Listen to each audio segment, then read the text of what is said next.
Focus. Fantasy Focus. Welcome into the Thursday edition of the Fantasy Focus Football Podcast. Field and Mike hanging out with you, getting you ready for not just the big matchup tonight, Raiders and Chargers. Last time to play in Oakland, at least, well, for now. Yeah. But all kinds of other information we have to present to you. Mike, looking forward to this matchup this evening. How are you, my friend? I'm good. I'm looking forward to it as well. I'm a little surprised the Chargers are a slight favorite in Oakland this week. They're a little hot after beating the Packers, but it's going to be a fun one to break down because I think it's going to be close. Yeah, we'll talk about the game prediction later on in the show, but I do wonder if this is a play-out game tonight. As in, the team that loses this game has officially dashed their hopes to make the playoffs this year. And not that either one of them is a shoo-in at this point. Yeah. But right now, Chargers at 4-5, Raiders at 4-4. Because the Chiefs are 6-3, like they're clinging to some hope, and that second AFC wild card, perhaps there's some hope there. I think the loser of tonight, though, bye-bye. Yeah, I think so too. Enjoy your golf in January. Right, you'd basically have to win out. I think. I guess that would drop Oakland. What do you say to 4-5? 4-5. Yeah, I mean you'd have to win all but probably one game the rest of the way. Yeah, that would be tough for sure. So I'm with you. It's gonna be a fun one to watch. And by the way, imagine if the Chiefs had lost. Like they should have lost to Detroit for sure. I mean, they almost lost last week too. I mean, this could be. You could have every team in that division under 500 or right at 500 Isn't right now. Amazing how different this tenor of the season could be. Just a couple of plays here or there. That's how it always is. That's why you have to look deeper than just win-loss records. It's not just about the win when you're looking forward. You know, those close calls mean a lot. No question about that. So we'll talk about the game in just a little bit. We've also got some news, some wide receiver cornerback matchups. So Daniel, let's get to it. Rewind. Fantasy news from the National Football League. This is the instant replay. Good to have Daniel back, and I hope you enjoyed your day yesterday. We like to have you back in the saddle, and we begin with some news out of Philadelphia. We can be quick on this one, Mike, but Jordan Matthews agreed to sign with the Eagles. They're on their bye week, so he'll be back for the team when they host the Patriots next Sunday night. Sunday night game? Yeah. Is it Sunday night? I don't know. They play the Patriots, so off the bye. I feel like it is Sunday night. I could be wrong. In any event, does it matter? Jordan Matthews is a man of fantasy I don't think football? so. Fun fact, though, this is the 12th time he signed with the Eagles. You know I lost count after 8. He left and came back 12th time. So actually, it's the third time, but it feels like the 12th time the way he's kind of bounced around the league in recent years. But look, Eagles receivers not named Alshon Jeffrey, Nelson Aguilar, and Deshaun Jackson have 6 targets since week 4. 6 targets. They've basically factored that position out of the offense, and maybe Matthews makes a little bit of noise there, but I don't think it's going to be more than a couple targets a game. He could immediately be their number 3, but aside of the occasional touchdown or big play, you're not going to want to start him. Yep, I will stay away as well. By the way, correcting myself, it is a 4:25 game for the Patriots and the Eagles. And if I may, I'm not a fan of back-to-back teams playing in back-to-back primetime games. I don't know. I like to see different teams and different players and different coaches. I understand that the NFL loves to do Thursday night football and then Monday night football for a team, which includes, for example, the 49ers this upcoming week. We have the Cowboys back-to-back primetime games. But I'm not a fan, generally speaking, of back-to-back primetime games for the same team. Maybe that's just me. After yesterday, I don't want to stoke things up too much after the recent comments about Christmas music, because some people got big mad about playing Christmas music. There's some strong takes in early November. I'm glad that brings out the strongest of takes. Of all things. Some updates here on the injury front, and one of them is unexpected. One of them is expected. The expected one is Brandin Cooks, who has been ruled out for Sunday's game against the Steelers, and he went to see a specialist, Mike. It's scary. It's daunting. Don't know for sure where this will end up. Don't know how long he'll miss, but for now he is out. We talked about this yesterday. Josh Reynolds would be the player that would be the next man up, but you offered a bit of caution on Reynolds before saying, hey, just because Brandin Cooks is good and Josh Reynolds is talented, that you can automatically assume that Reynolds will step in and be fantasy relevant. Yeah, and another thing, something I didn't mention yesterday was that the offense is a little bit different, right? They're still high on those 11 personnel packages. You have 3 wide receivers on the field a lot, so Reynolds will play a lot, but the past couple of seasons, pretty much all of the targets were funneled to Todd Gurley and the top 3 receivers. Yeah. This season, it's not that much the case because they're utilizing Gerald Everett so much, and he's stolen some from the backfield, but he's also stolen some targets from the wide receiver position. So, yeah, and the stat I mentioned yesterday, if you didn't listen, 14 games with 30-plus snaps, played over the past 2 seasons for Josh Reynolds. He's averaging 9.9 fantasy points those weeks. So I added him in a few leagues. He's a borderline flex play, I think, in 12-team leagues. I wouldn't go much further than that right now. So yesterday during the show, we expressed some optimism surrounding A.J. Green. It was, hey, he's expected to practice. They were coming off of their bye. Stefania noted how careful A.J. Green had spoken about his injury prior to his most recent comments. And he sort of downplayed the possibility of playing before the bye, but seemed to open the door of playing after the bye. When we got back from the podcast yesterday, I happened to watch Zach Taylor's press conference for the Bengals, and he said, yeah, we've got a plan in place. We expect to play him on Sunday. Later on, maybe about an hour later, A.J. Green did not practice for the Bengals. The team has now ruled him as, or listed him as day-to-day, Mike. Right now, we're sort of just parsing things. Probably by tonight, we'll have a clearer picture as they're on to their second day of practice for the week. But let's say that A.J. Green's status for week 10, what week are we in? We're in 10. Week 10. Double digits. Is hanging in the balance. By the time that we kick off tonight, for example, we've got guys like Mike Williams and Tyrell Williams that are ranked behind A.J. Green. Would you feel comfortable playing either of those players over A.J. Green if he has a non-zero chance of sitting in on Sunday? Well, I'll tell you what, yesterday, up until he didn't practice, I would have said just wait and use A.J. Green because there seemed to be a lot of confidence he would be a full go. Yeah. He was waiting till he was ready. He was ready to go. Now, if I have another option, that's a wide receiver 3, we'll say a decent flex option, absolutely just starting them. I'm not going to take that chance right now. You don't have to this week. But let me ask you this, though. Is if he does play, do you still view it as a risk?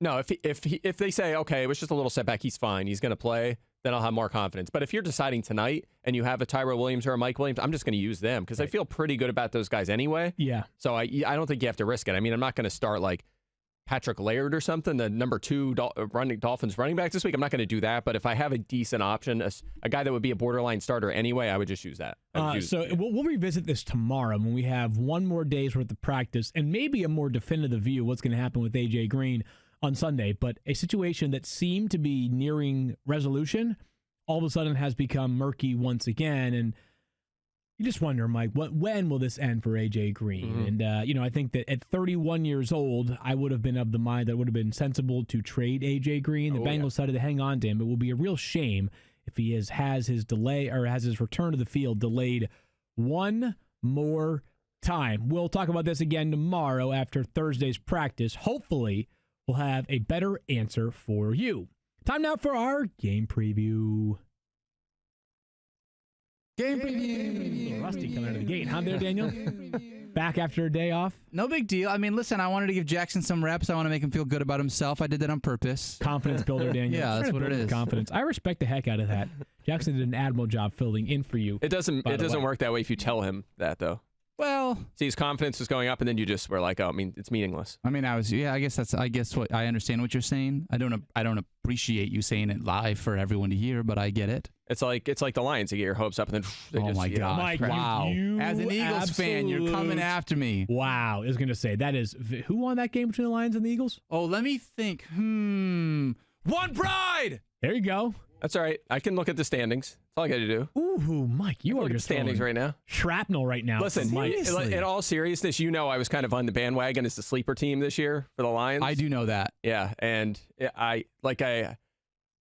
were talking about that Chiefs game. You and I were texting. Like I was pretty irritated by that result too. I know you were. They're going to be a team that makes some people upset though for the last 6 weeks of the season. They're going to alter playoff position and things like that. You heard it here. They're first. A decent team. They're a 500 team. I think. The Chargers go to Oakland to play. As Mike mentioned, they are actually a 1-point favorite. Now, Love-Hate is out right now, and yours truly had the opportunity to step in and handle the quarterback section for Love-Hate. And amongst the players that made the love list were Phillip Rivers. Mike, he is facing perhaps the most generous secondary in football right now. Yep. The Oakland Raiders, who are thin on depth at cornerback, they're turning things over to a lot of rookies and untested players.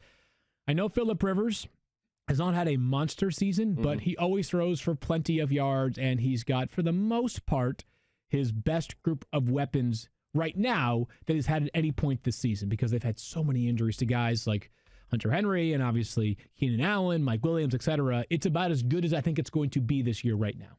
Yeah, I tend to agree with you. I think there's good news and bad news here, and I think when you get all the information, you kind of settle on him as an okay streamer for this week, right? Okay. Like you don't really like him as a starter most of the season. I mean, he only has 3 top 10 fantasy weeks this season. He hasn't finished a week better than 8th, so at best case scenario, you're getting like back-end QB1 production. He's on pace for his fewest passing touchdowns since 2007. And again, I know some people were out, the O-line was beat up. Maybe that improves going forward, but even in that win over the Packers, it's not like the offense was lighting it up. It was really the defense that won that game. But like you said, the matchup is great. Raiders defense, second most fantasy points to quarterbacks allowed this season. Most passing yards and passing touchdowns with 22 allowed to quarterbacks. Only 4 interceptions. They're allowing 8.8 yards per attempt. That's second worst. At the 9th worst completion percentage. And they've allowed 3 or more passing touchdowns in 5 of their 8 games.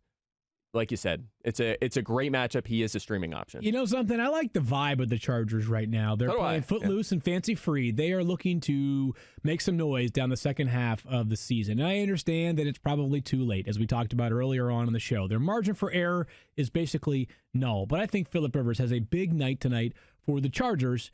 And I'm hopeful that his running back, Melvin Gordon, one of his 2 running backs, can do the same. He's looked better, Mike. Just eyeball tests. The numbers are one thing, but clearly he ran the most effectively that we've seen him run so far this season last week. He's got 3 touchdowns in his past 2 games.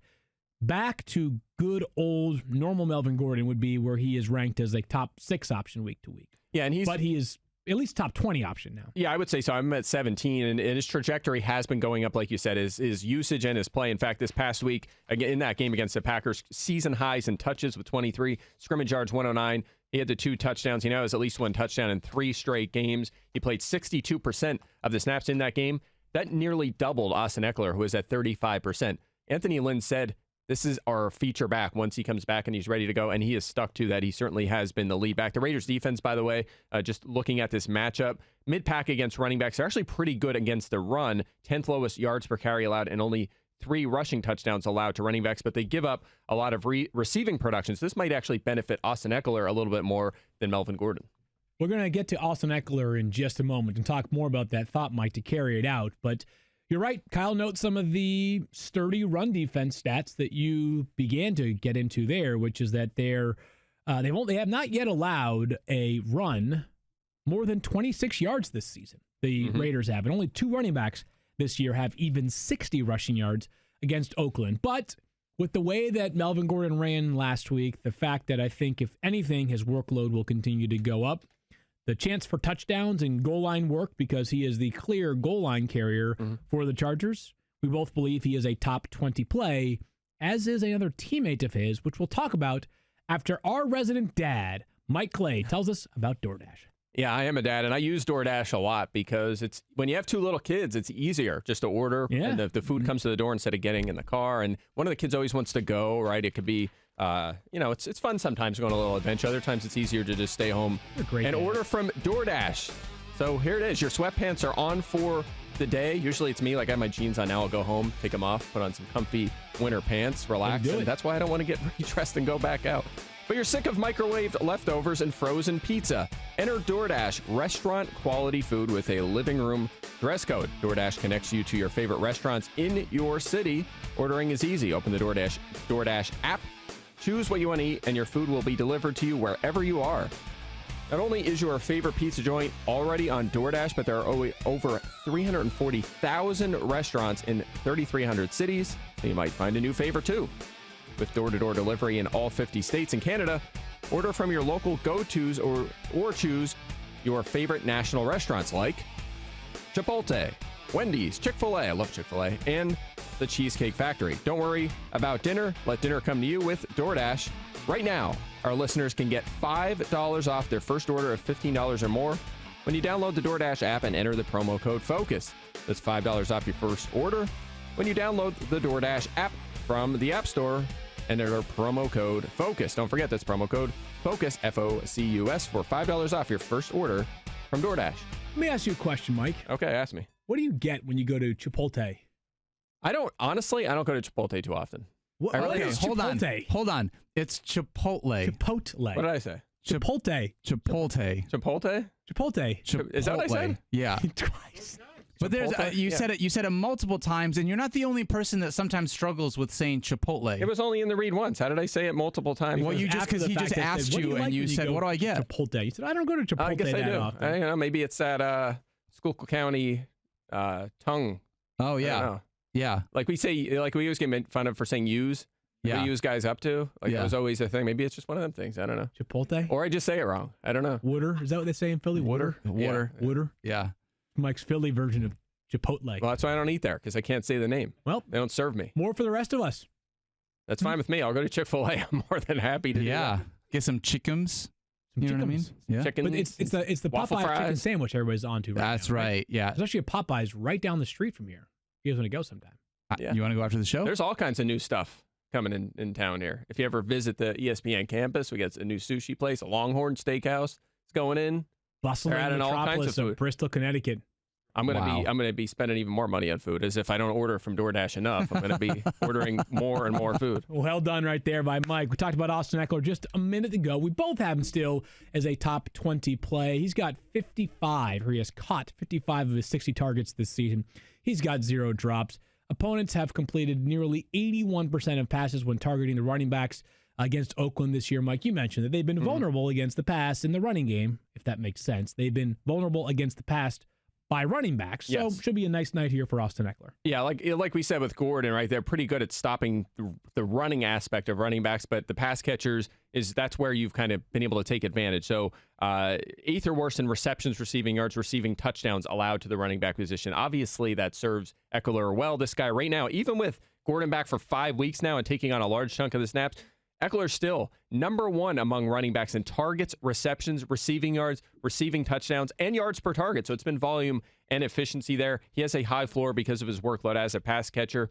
And look, his fantasy points per game have dropped from 27 per game to 15 per game when Gordon returned, but he still has 10 or more fantasy points in 4 of those 5 games. Had 16 touches last week against Green Bay. He's still a big factor. And I think it's kind of played out how we expected when Gordon came back. We said this guy still has flex value, and it's proven to be the case. They're using him in multiple ways, too, right? Mm-hmm. They're using him not just as a running back, as a matter of fact, very rarely as a running back. He is certainly a receiver to them. Obviously, they have used him plenty as a receiver, as you just laid out, but I don't just mean in terms of like throwing the football to him, like literally aligning him as a wide receiver, which is what I want to see more of, or I should say not more of. I want to see the Browns use Kareem Hunt and Nick Chubb at the same time. 100%. Go and find the Packers. Watch what they do with Jamal Williams and Aaron Jones.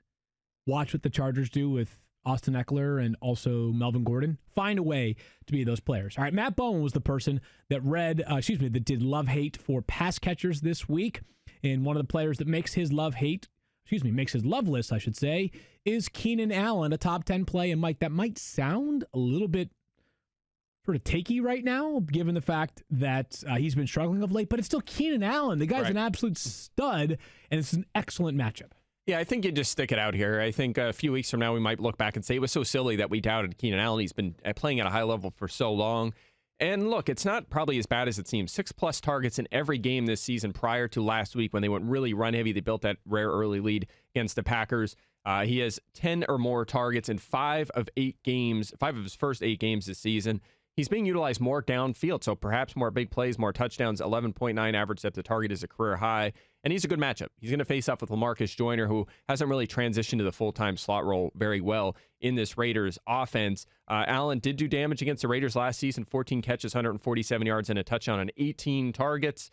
And the Raiders, we mentioned they're bad against quarterbacks. What does that mean? They're also bad against wide receivers, of course. Second most fantasy points allowed, including the 10th most of the slot. Like I mentioned, Keenan Allen in the slot 55% of the time. They've allowed the most receiving yards to wide receivers, the highest yards per target to wide receivers, and the second most receiving touchdowns with 12. Trust the process. Yeah. Just stick with Keenan Allen. Stick with Keenan Allen. Also, Mike Williams, his teammate, who comes off his first ever 100-yard game. Mike, his previous career high for yardage in a game was 83 yards. Last week, 111. He's a vertical threat. The Raiders are allowing a touchdown in a league high, 14.9% of deep passes thrown their way. Could this be a repeat performance for Big Mike tonight? Well, look, like I said, he's facing the defense allowing the second most touchdowns to wide receivers. He has to finally get one, right? Like, this has to be the week, right? I mean, talk about bad luck. He's the unluckiest receiver in the league in the touchdown department. 0 touchdowns, a 4.3 OTD. That's his opportunity adjusted or expected touchdown total. He's 9th in end zone targets with 7 this season. And despite the fact, Field, that he hasn't delivered at all in the touchdown department, still has 3 top 25 fantasy weeks over his past 5 games. 8+ fantasy points in every game since week 1. A good matchup here against Darrell Worley, who's beat up. I'm not even positive he's playing. We'll see. He's questionable.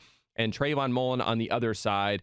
And by the way, I mentioned the Raiders' struggles against receivers. Also the 3rd most fantasy points allowed to perimeter receivers and the most over the past month. We know Williams runs most of his routes on the outside. This really sets up well for him. I would want him in my lineup if he's on my roster. Don't need to belabor it too much with Hunter Henry. He has emerged not just as a set-it-and-forget-it tight end, but arguably one of the 3 most potent players at the position in fantasy since his return. They have just been funneling the football to Hunter Henry of late. Yeah, definitely. You kind of touched a lot of targets, a lot of production there too. And I'll just add this about the Raiders defense. Also bad against tight ends, 3rd most fantasy points allowed. And I thought this was interesting.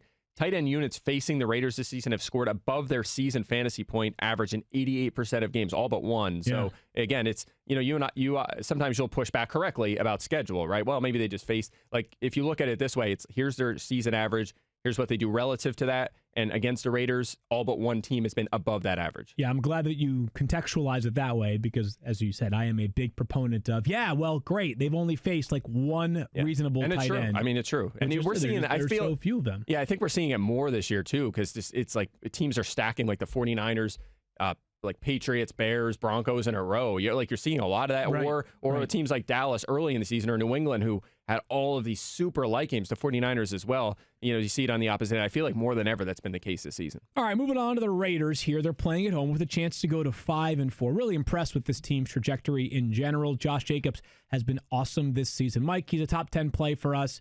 I said this about Hunter Henry. No need to overthink this one. You have Josh Jacobs. You are starting him. You're very happy you have him on your roster.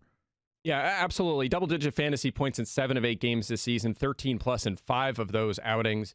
He's top 10 at running back in carries, rushing yards, and touchdowns. Also efficient, 11th best yards per carry and 5th best after contact this season. The matchup's good. Raiders, actually, let's stick with the Raiders offense for a second. 3+ offensive touchdowns in 5 straight games. They're the only team in the league that could say that. That offense has scored 3+ times in 5 straight. They've also allowed 3+ in 7 straight games, but that's irrelevant, Mike. Irrelevant. That doesn't really matter. Erroneous. The only concern with Jacobs, of course, receiving work. He doesn't do much, no more than 3 targets in a game as a 6% target share. They've said they're going to get it to him more. They have not followed through on that. But the Chargers defense, 9th most fantasy points to running backs. They've allowed the 9th most scrimmage yards and 9 total touchdowns to that position. So the matchup's decent.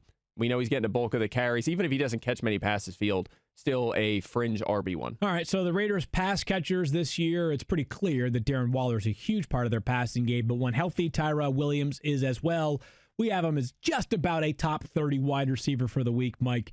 He is certainly a vertical threat, but this Chargers secondary, despite a litany of injuries, still finds a way, somewhat frequently, to neutralize opposing wide receivers.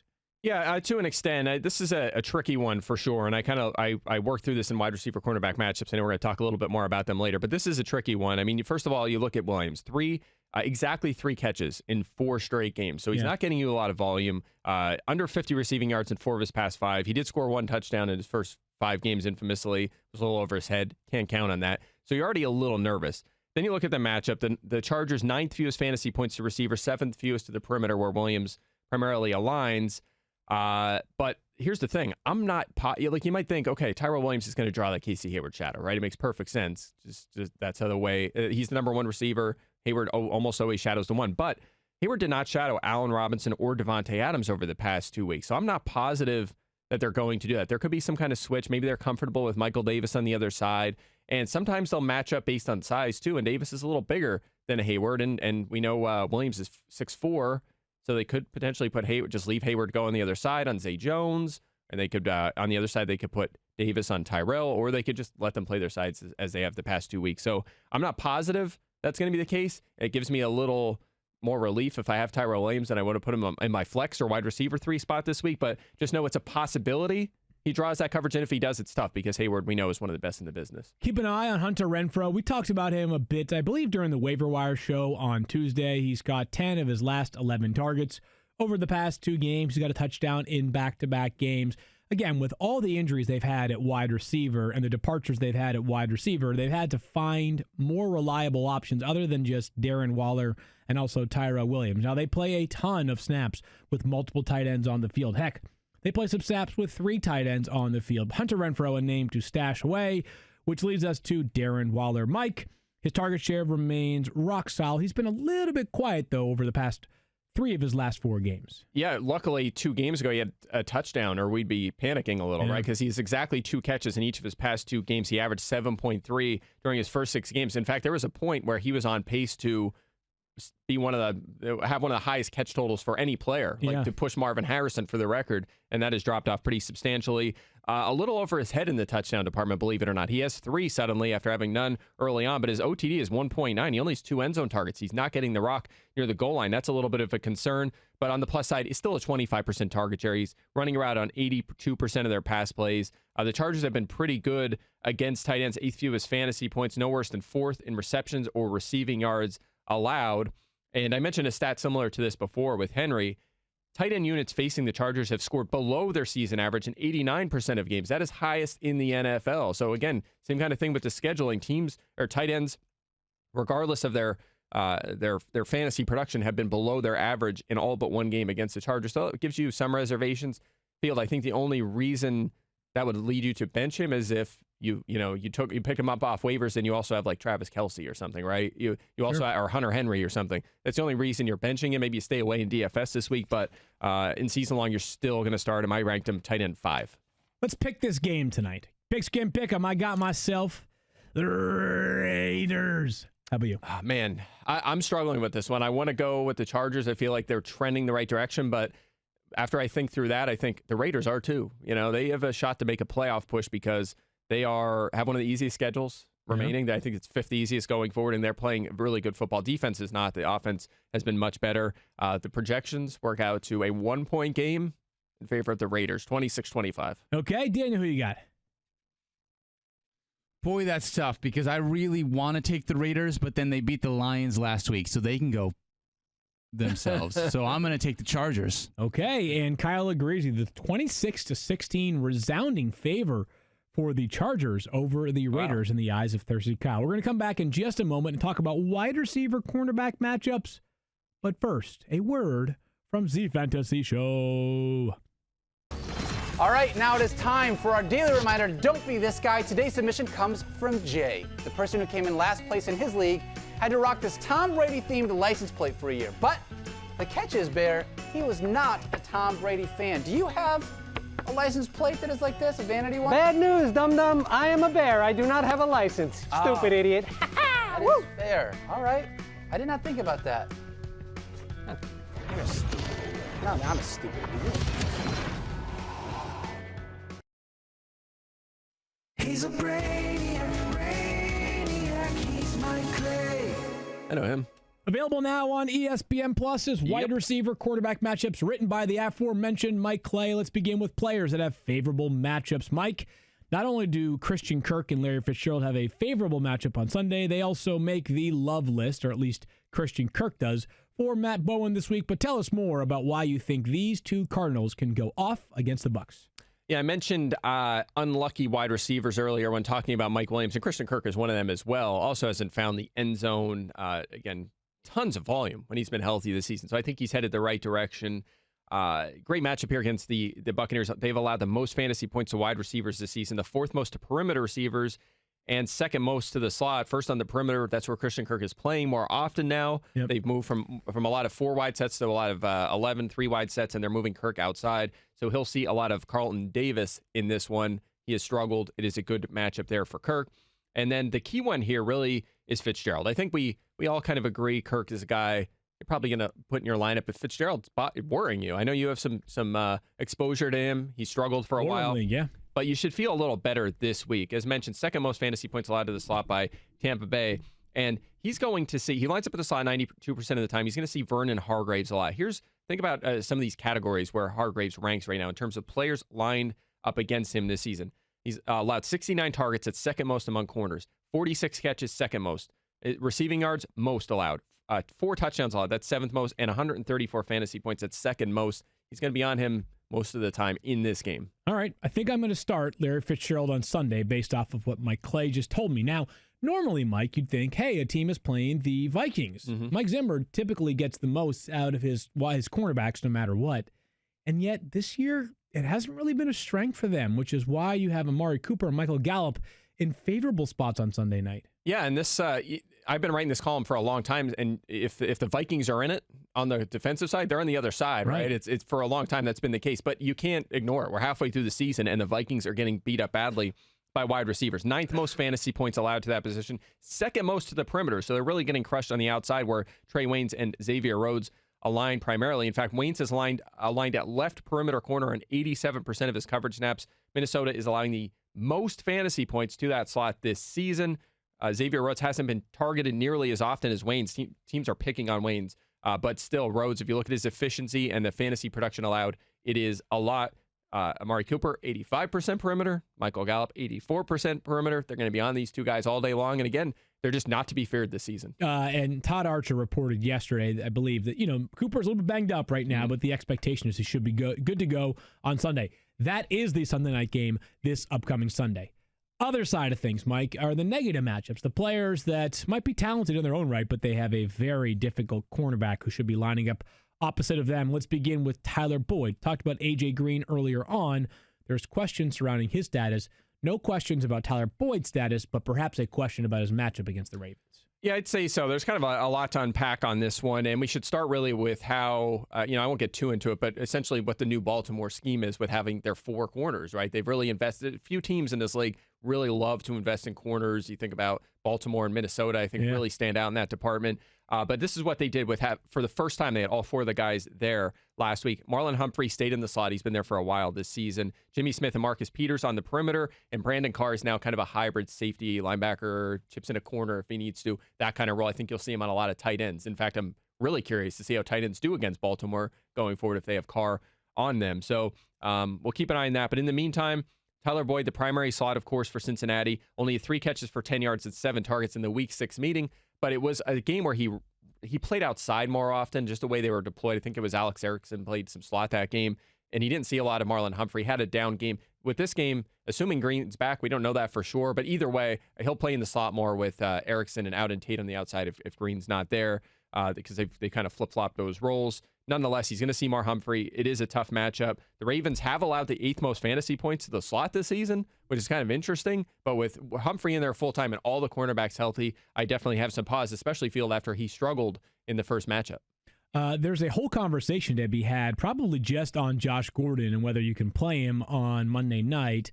Because the Seahawks play on Monday night, their practice status from yesterday did not require a report. So we don't know whether Josh is limited, whether he will be full participation, etc. until today. They'll release their report probably around 7 p.m. Eastern time. But let's focus on DK Metcalf and Josh Gordon, Mike, because we think that if Gordon does play, he would be a perimeter wide receiver opposite of Metcalf with Tyler Lockett dominating the slot. And this might not be the easiest position to begin his Seahawks tenure with because the 49ers are no joke. No question. And if he is out again, then you just plug in David Moore because he'll be the guy on the outside along with DK Metcalf, as you mentioned, Baldwin in the slot. 49ers, 4th fewest fantasy points to wide receivers this season, 3rd fewest to the perimeter or outside receivers, and the fewest to the slot. The 49ers have not shadowed this season. I don't expect that to change. So Metcalf and Gordon or Moore will work on the outside against Sherman and Emmanuel Mosley, who have been very good. Tyler Lockett is the number 3 receiver in fantasy. You're obviously starting him. The only advice here is maybe you don't spend up in DFS this week on him. He's been in the slot 71% of the time. You'll see Quan Williams inside. Lockett, believe it or not, last season in 2 games against the Niners had 3 catches. Yeah, I remember that. I mean, they did a pretty good job against him. So again, I think there's a lot of reasons maybe to stay away in DFS. Metcalf's tougher, right? He's a borderline starter. There's 6 teams on a bye. He's number 1 in the league in end zone targets. He's a top 20 fantasy receiver right now. It is a very tough matchup. If I have an excuse to bench him this week and stay away from the matchup, I will. But again, if it doesn't really matter who you're playing, if you get a few end zone targets in a game, you always have a chance, of course, to haul one in. He's a borderline start. I'd be surprised if many people bench DK Metcalf, not because they disagree with what you just said there, but because he's been so red hot. A lot of people now know that he leads the league in end zone targets.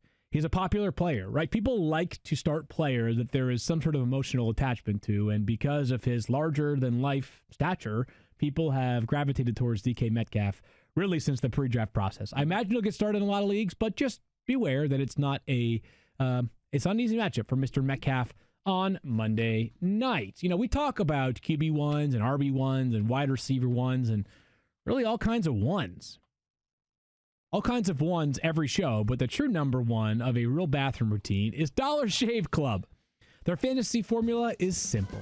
Develop, craft, refine, everything, and only make products that are of the highest quality. They have everything you need for an amazing shave. The executive razor is solid, weighty, feels good in your hands. You know what I mean? It's not some flimsy piece of plastic. Everyone hates using a gunked up razor. Shaving cream, hair, skin, who knows what, getting stuck in it. That's why you should use their shave butter. It's specifically formulated to be lightweight. It's like a hot knife with butter, plus it's full of vitamins that keep your skin healthy and hydrated. I would know, and I'm not lying here.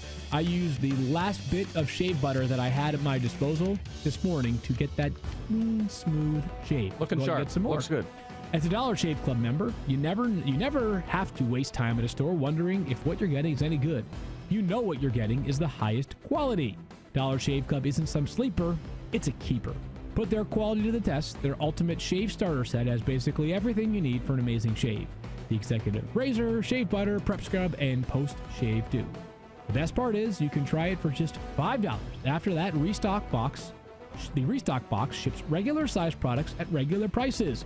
Get your ultimate starter set for just $5 at dollarshaveclub.com/FFF. That's dollarshaveclub.com/FFF. I know it sounds crazy, but we are back. And we have about 3 weeks left in the regular season. Wow. 4 more weeks left in the regular season, including this week. So it's time to look at the playoffs, Mike.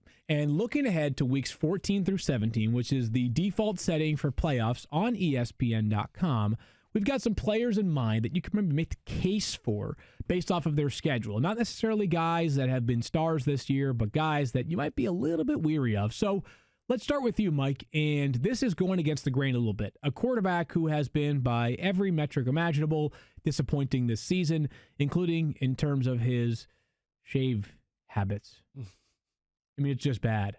It is. Sunday was bad. But still, make the case for Baker Mayfield in the playoffs. I will make the case. I mean, we mentioned this earlier in the week. The Browns have had a very, very tough schedule the past 6 weeks or so. It gets considerably easier going forward, certainly better than average.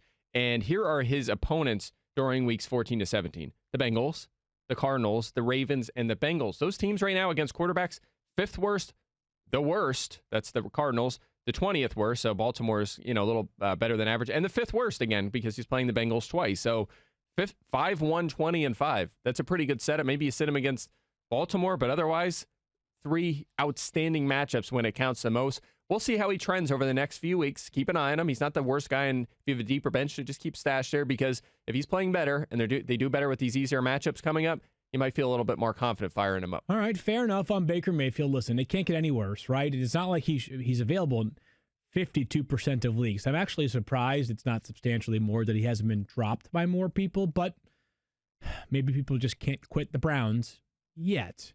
One more wide receiver, Mike, that you like the schedule of going forward is A.J. Brown of the Titans. This is a player that you just like in general. I do like him a lot. I thought he had a chance to be the best receiver to come out of this class this year, and that could still be the case, obviously. Some guy, Metcalf, McLaurin, some of these guys have played really well, so we'll see. But nonetheless, I think he's going to prove to be a solid player, finally getting an opportunity to be a clear-cut starter, playing every down, and you would expect that trend to continue, like his target share to evolve and him to be more consistent going forward, and that sets up nicely for his playoff schedule. Oakland, Houston twice, and the Saints. Same kind of analysis as Mayfield. Where do they rank against receivers right now? 2nd, 5th, 13th, and 5th. So in the upper half on all of them, 3 of them in the top 5. I mean, it sets up for a lot of fantasy production during the playoffs. I'll make the case for DeVante Parker. Now, the team did add Gary Jennings off of waivers, 4th-round pick from Seattle, but that to me struck me as partial development and partial need. I think for now it's mostly development, but DeVante Parker looks like the clear-cut pass catcher number 1, not just wide receiver, but pass catcher number 1 for Miami. And if you're in a league that plays the playoffs only through week 16, which is not uncommon, his playoff matchups are ideal. At the Jets, at the Giants, home to the Bengals. Wouldn't surprise me if the Dolphins, by the way, win a couple of those games and eventually find their way to like 3 to 5 wins so far, or 3 to 5 wins this season. Parker has been good, Mike. I don't want to go as far as saying a revelation. The yardage hasn't been outstanding. The volume has been solid, but not outstanding. But still, for a player that's available in 65% of leagues and has a chance to probably, I would imagine, see 7 to 10 targets a week, gotta like those matchups for Parker down the stretch. Yeah, no question about it. And we've mentioned this before. The Dolphins have scored 2+ touchdowns offensively in 4 straight, right? They're scoring some points. It out. And with no Mark Walton and no Preston Williams now, I mean, we're talking about one guy that played 88% of the snaps this last full game in Walton. Then we're talking about Williams, who's averaging right around a 21% target share and scored twice last game. Those points have to go somewhere, and it's going to be Parker as the clear number one. He scored quite a few touchdowns this season. Then you look at Allen Hurns, who I think is a really interesting sleeper, as well as Albert Wilson and Jakeem Grant right now. Running back, I don't even want to talk about because, we're going to see a lot of Kalen Ballage this week. You know what I think about that situation. Yeah, that one. But nonetheless, the balls have to go somewhere. Mike Gesicki is a guy, if you're struggling at tight end, add him right now. I talked to Cameron Wolfe about that, and he said, he's the guy to look at right now. He's trending up, and he could play a big role there as well. So Mike Gesicki, second-round pick last year. Sounds like him and Parker will be the two guys of note in that passing game for Miami. A couple of defenses. Mike, you like the Eagles, who are on a bye right now. They play the Patriots next week, but eventually the schedule really lightens up, which is part of the reason why I think a lot of people feel confident they can make a playoff push this year. Yeah, and they're trending up back-to-back top 5 weeks at the defensive special teams in fantasy points at the defensive special team spot. So they're trending the right way. The schedule is very light. This is good news for the offense as well. You think about someone like Carson Wentz as well, but you could really apply it to defense. Those 4 weeks, the Giants twice, the Redskins, and the Cowboys. Where do they rank so far in terms of generosity to defensive D special teams this year? 3rd, 4th, 32nd, and 3rd. So don't use them against Dallas, but against the Redskins and the Giants, they've been brutal. The defensive special teams starting against them have been outstanding this year. You can use them those weeks. I'm going to borrow sort of your logic and piggyback with one more defense that you might want to consider that's available in 72% of leagues, which is the Packers. Redskins, Bears, Minnesota, and Detroit to finish things up. Now, you can make the case that Detroit does scare you because Matthew Stafford has been red hot, and that game, as will the Minnesota game, will be played indoors, so weather won't be an issue. But you figure the Packers playing at home in weeks 14 and 15 against two bad offenses, weather's not going to help. The Packers have been able to generate a ton of pressure so far this year. The brothers Smith have been outstanding, and we'll see. Remember, with weeks 16 and 17, there are times where things are settled already for teams, right? So you might not have the same cast of superstars out there. So always something to keep an eye on. It's really hard to roster two defenses right now or in general. Yeah. But maybe if most of your buys have been taken care of after this week, because there's just 8 teams left to go on the bye after this Sunday, that maybe you can afford to roster a second player at a position that you normally would not be able to carry 2 players at. Before we say goodbye, we're going to do some usual social questions from our friend Keith. Not cool Keith, not cool Keith, not cool Keith, lips and rocks. Hey, fellas. At Piggly Wiggly 69 has a question. Okay. The stupid ESPN projections have me projected to lose by 8 points this week. I don't know who does those, but I agree. Some fool. Michael Gallup and Ronald Jones are my flex options. I need upside to push me over the top. Who am I starting? Actually, I have an idea here. Why not turn it over to our friend IBM Watson? Because you need the upside. What you're looking for is a boom, right? You can't bust. Well, I guess you could bust, but you can't have average. That's what you can't have. And along those lines, just look this up from Watson. Watson has Gallup at a 9% chance to boom, which would be over 17 points. Meanwhile, Ronald Jones has a 19% chance to boom, which would be over 15 points. So ipso facto, if you are chasing the upside, I'm going Ronald Jones. Wow. I disagree with Watson here. Okay. And you know why? You're Because a moron. we have not... Whoa. Sorry. You're a complete moron. Oh, okay. There you go. That's better. I wasn't sure. There was a little bit of concern there. All right, I got it. Michael Gallup. I'm going Okay. Michael Gallup. You Here's just the thing. talked about them in the wide receiver cornerback matchup. I get it. Yeah, but here's the You got to also be loyal to the soil of your wide receiver cornerback matchup. But I get it. and here's the thing: Ronald Jones is going to bail you out with his pass catching, right? I mean, it's unlikely that he's going to see more than 2 or 3 targets. He might not even get that. So they're playing Arizona, above average against running backs so far this season. So if he has a 12-carry, 38-yard game and doesn't score, he could really burn you. And I know you're looking for upside, but Gallup, I think you have a much higher ceiling with Gallup because he could catch a long touchdown, and he's been such a tremendous player, big target share, good matchup, as we mentioned here, against Minnesota. I think you have a higher ceiling and a higher floor with Michael Gallup. Wow, you know something, Mike? You know what that sounds like to me? It sounds like I say that Ronald Jones will score more fantasy points than Michael Gallup in Week 10. I say Michael Gallup will outscore Ronald Jones in fantasy points in Week 10. Put it on the board! Put it on the board. That was pretty good right there. Team Watson, we ride or die together. All right, Keith, a couple more questions, I believe. Yeah, nice job on that, by the way. Thank you. Joe Cook, our good friend Joe Cook, wants to know, with Damian Williams playing well last week, is he a sell high with the trade deadline approaching? I kind of like this idea for a couple of reasons. First of all, I don't know that he will continue to have as many carries as he did this past week or be as effective, understanding that like 80% of his rushing yards came on one play last week. Second of all, we were just talking about playoff schedule with teams that have a good schedule. And Mike, I know that you're keenly aware of the fact that the Chiefs do not have a great schedule in the playoffs. Now, they're still the Chiefs. Yes. But if the right offer came through for Damian Williams, Yeah, I mean, my pushback would be, what are you getting for Damian Williams right now? I don't know if the right offer came through. Exactly. If the right offer came through, that's fine. I just don't know what you're going to get right now that's going to make me want to do it. I'd rather just stay invested in the Chiefs offense at this point. Williams is a guy that I added on a few waiver wires, and trust me, look, I was as against taking him in round 2 as you could possibly be during the offseason. He was horribly overpriced in drafts. I don't know what was going on there. It was crazy. But at this point, I think he's almost at a discount now, right? So I would want him on my bench. I even think he's a flex option right now. It seems like he's gotten healthy, now retaken lead back duties in Kansas City. And could he struggle and lose that job to LaShawn McCoy? For sure. But if there's a team that I want to be invested in to some extent, it would be the Chiefs. They're very good, and Patrick Mahomes is coming back. Williams could be just like last year and be essentially a league winner if he's in position to get 15-plus touches in this Chiefs offense. So I think he's a hold. I think he's a hold or add off waivers in shallower leagues. I'm not sure that you're going to be in position to get a lot back for him, or enough anyway. Listen, if you get a really good offer, I'm into the idea. One more question here, Keith. Actually, we've got 2 more. Okay. One from Jackson. Jackson? You might know him. He says, I'm sitting Odell Bencham unless you guys talk me out of it. Can I get a name game? Can I get a name game rest of season? Well, Daniel, what do you say? Let's play a name game. You want to know who I honestly think you are? Yeah. Aquaman. I am not Aquaman. He talks to fish. I'm not even that good at talking, Nate. Give me one reason why I'm Aquaman. Only fish like him. He has unfortunate color choices. He has little value to society. He has webbed feet. Fine. I think you guys are right. You're convinced. I'm Aquaman. I am silky smooth.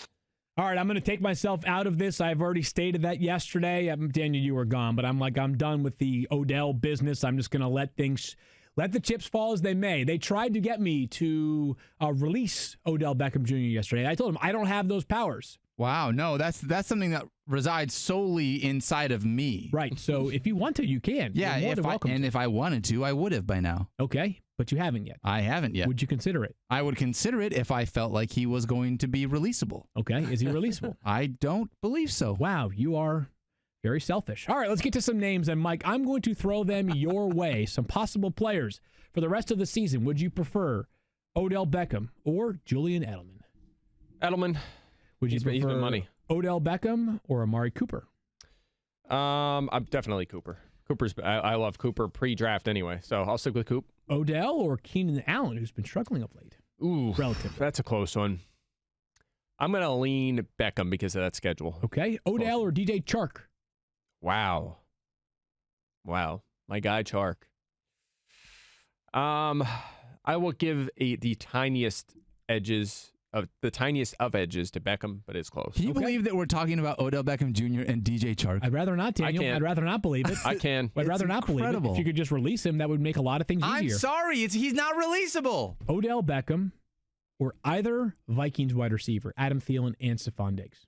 I'd go Thielen over him, not Diggs. I mean, Okay. when Thielen has been, it's tough because Thielen's hurt right now, but you expect him back soon. That makes it close. Actually, I'll lean Beckham just because of the injury. Okay. But I think if I'm confident Thielen's coming back next week, I would. Or do they have a bye? They have a bye next week. They have a bye next week. Yeah, and then after that, then I would stay. Then I would stay put. It's 2 fewer weeks of Odell. So yeah, I think I would go Beckham. I'll go Beckham. Beckham or either Lions wide receiver, Kenny Golladay or Marvin Jones. Golladay 1, Beckham 2, Jones 3. Okay. Let's just do a couple more here. Odell Beckham or Cortland Sutton? Beckham, for sure. Okay. I'm still a little nervous about the quarterback situation in a run-heavy, low-volume Broncos offense. Okay. We'll leave it be here on one more. Odell Beckham Jr. or Allen Robinson? I'm going to go... Man, after all the positive things they said about Allen Robinson yesterday, makes this tough. I'm going to go with Beckham. Okay. I'm going to go with Beckham. It gives you a feel. So you get a feel for about where Odell Beckham resides, probably somewhere around, like 15 or so amongst wide receivers for the rest of the season. Do you have a problem with Jackson benching him? 4? I mean, we obviously do not have that information as to who he would be benched for, but like assuming it's one of these like mid-tier, like, high 20s guys, like are you okay with it? Or you want to tell Jackson that he's a stupid idiot? It'd have to be a pretty good answer. But yes, I mean, if it's players that are in that, like, if you got John like Brown Moore, shares and John Emmanuel Brown. Sanders, and you got players like that are flex considerations, sure. Yeah, I have no issue. He's probably going to draw Tre'Davious White shadow coverage in this one as well. It's a tough matchup. It's his last really tough matchup of the season, I think. So, and that's why I'm not releasing him this week, and I'm going to release him next week. I just want everyone to know that. So next week? Yeah, next week. Thank you, Daniel. All right, Keith, what else you got for us, bud? I echo that. Thank you, Daniel. I'll wait a week, man. I waited 10. I'll wait another one. You've waited a lifetime. Yeah. Good point. I'll continue to wait. All right, last one is from Joe Kuhn. Should I play Austin Ekeler tonight or wait for James Conner? Ooh, it's an interesting one. I would just go with Austin Ekeler if you have any doubt about James Conner. And I think Conner will play on Sunday. I think that Mike Tomlin characterized himself as, like, hopefully optimistic. But I think I would play Austin. There's nothing wrong with Austin Ekeler tonight. I added Connor back to the projections yesterday, so that's makes him a good bet, I think. Okay. Right? Because those are money in the bank. Those are money in the bank. As Piggly Wiggly 69 just told us a minute ago, the projections are money in the bank. But take the bird in hand with Austin Ekeler in a game tonight that we think he could have some serious points. Here's what we're going to do on Friday. We're going to talk about all the things that matter for the weekend ahead. Remember, there's only 12 games left. Is that right? Yeah, because 2 teams play tonight, 6 teams are on a bye, so 12 games to get through for Friday. It'll be Matthew, it'll be Stefania, it'll be myself. But before we get to that, make sure to check out the DFS CSS podcast. Some are calling it a record-setting show. Some are saying that it's the only podcast that matters now in the world. Wow. Yep. Wow. I've heard a lot of things about this podcast specifically. One, Field and Stream has been absolutely the best segment we have ever done in the history of the show. Yep. And then CSS DFS coming in at 2 is like, it's been a big year for Fantasy Focus. Right, it's an excellent point there. And if you could just release Odell, then we'd have a perfect show. Then we'd be good to go. Yes, we'd be good. The trifecta. Please, I'll buy you lunch. I'm down. I'll pay for your bowling for 1 month. I will release him if you'll take me to Chipotle. Chipotle. I knew where you were going before you said it. Let's get a burrito bowl at Chipotle later, Daniel. It's not a good joke. I already knew what you were going to say. Wow. It's not funny. Mike is just calling Daniel shots for him. We'll talk to you guys on Friday. Peace out.